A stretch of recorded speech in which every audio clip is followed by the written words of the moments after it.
Yup, it is time for another Crystron deck, and this one is probably one of the most normal Crystron decks you've ever seen me play.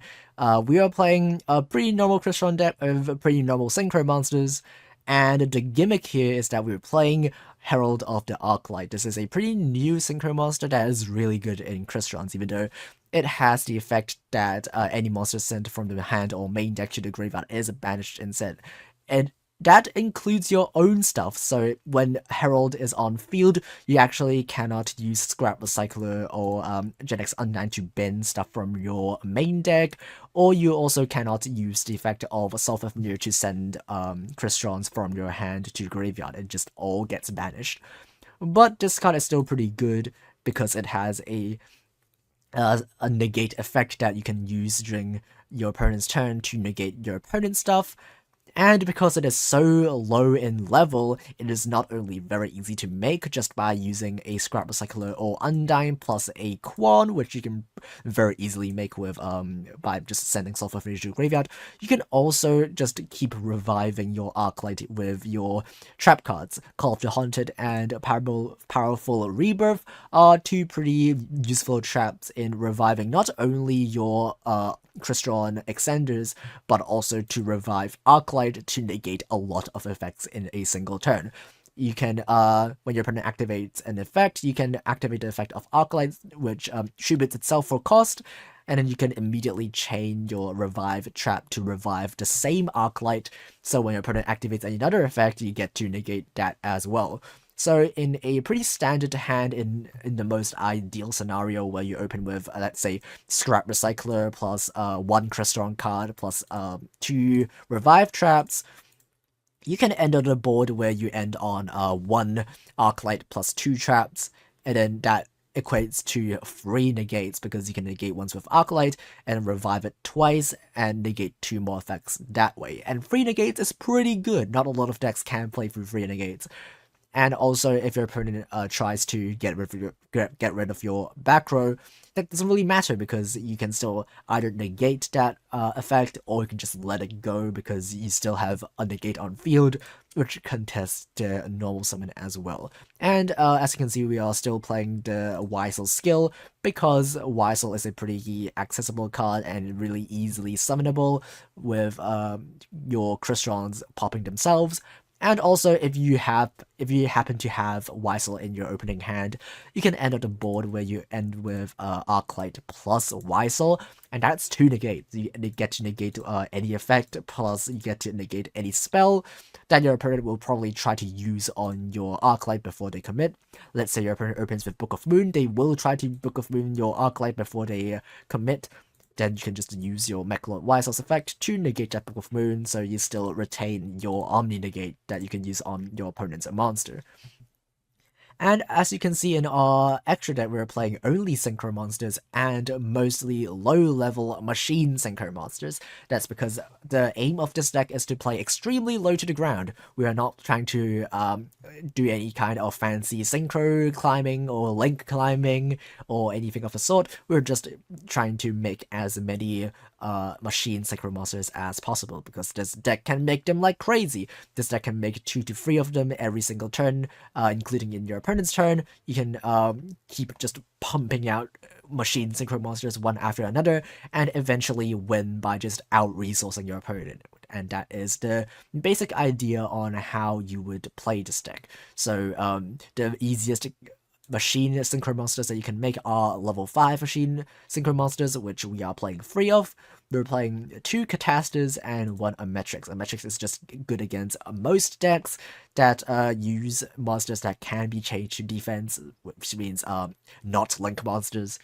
This card can deal with them pretty well by just switching all of them to defense and preventing them from attacking you. And then during your next turn, you can just attack those defense positioned monsters and beat over them by battle pretty easily. And also, Cataster is really good in this deck, even though a lot of the decks in the meta are playing Dark Monsters. If you face against those who don't play Dark Monsters, this card is game-winning, because if you can pump out a lot of Synchro monsters on field, including multiple copies of Cataster, your opponent needs to contest every single one of your Synchro monsters in order to actually win the game for them.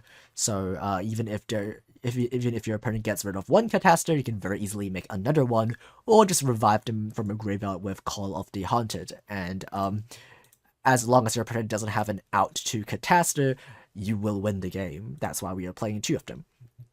And for our other machine synchro monsters, we were playing Powered and Zektron as the level 6 option. It also prevents our opponent from just dealing any damage. So even if our opponent is playing a Link deck, we can still prevent them from winning by using Zektron. And we're also playing Samurai Destroyer, which is really, really good against Duel, because it negates the effects of the monsters that it is battling. So if you just attack your opponent's Ultimate Nightmare, it just becomes a 0 attack monster on the field, which has no effect. So you can just beat over it and deal a whole bunch of battle damage.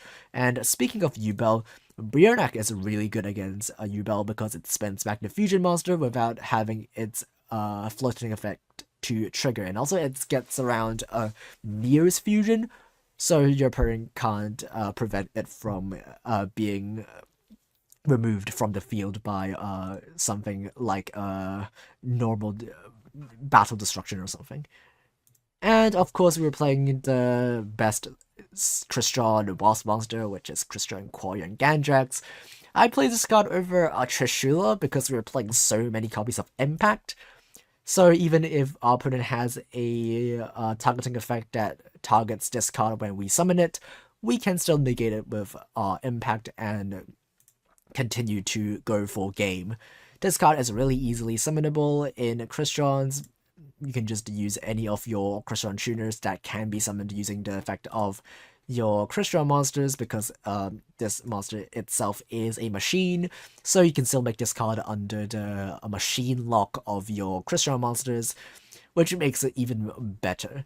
And also it has a really useful floating effect. And if we play the level 11 Trishula, we cannot use the floating effect because we are using the limit 1 slot for our Arclight. So instead, Quarian Gandrax is just probably better in every single scenario than the level 11 Trish 0 in this deck. Okay, now let's see how the Arclight combo works. So we were playing in an event, and we were playing against Raging Plunger. We're going first, which is ideal, and we open with probably the best hand that you would want this deck to open. So the combo consists of 1 starter like Scrap Recycler or Undyne or Self-Ev, plus 1 Crystron monster, plus 2 traps that revive your own monsters. We're going to make Arclight by making Quan, and then because we have Fistburn that we send to the graveyard, we can also search a card for free, and then we can set 2 and pass. Our opponent will activate a search spell, we let that through because we can just negate the card that they search, which is the Dragon Pit Magician. But before they do that, they're going to make a Joker, we're going to negate that Joker, activate Call of the Haunted, bring back the Arclight for another negate. He's going to activate his high scale that he searched, we're going to negate that again, and then activate Call of the Haunted again to bring back the Arclight for a third negate. And then it turns out they have a second copy of Dragon Pit Magician. That's fine. We're gonna negate again. And now that we're out of negates, our opponent is also out of resources, so they're just going to set a Odd Eyes and then grab a card in the end phase and end turn. And now, because we destroyed a monster during our first turn, using Self of Neo, we could use the skill to grab Wisel to hand. We're going to pitch the Smiger that we searched last turn to summon the Self-Ever and pop itself, and because a monster is destroyed by card effect, we could summon Wisel for free. Now we could use the effect of Fistburn to pop one of our 3 continuous traps that we just have on field to make one of our Catasters. Now we can use the effect of our Smiger to grab ourselves a trap, and because we have the effect of Wisel on field, it prevents us from attacking with any other monster except for itself, so we cannot go for lethal in our turn. But we still have a powerful Rebirth, so we could grab back the Arclight for another negate. Our opponent will activate the effect of Second Donkey, we will negate with Arclight, and he is out of normal summons again. And he activates probably the best card in his entire deck, but we have a Wisel, which is a spell negate, and we will negate it again. And during his end phase, we'll bring back the Smiger, and we will just BM a bit. We really don't need to do that, we already have plenty for lethal. But we can still grab another impact in case we don't win this turn for whatever reason. But we do, and that will be game. And the rest of the video will be just replays from me grabbing the 5 win streak with this deck in ranked. So enjoy the rest of the video. I will not be commentating because I am tired. So thanks for watching and enjoy the replays.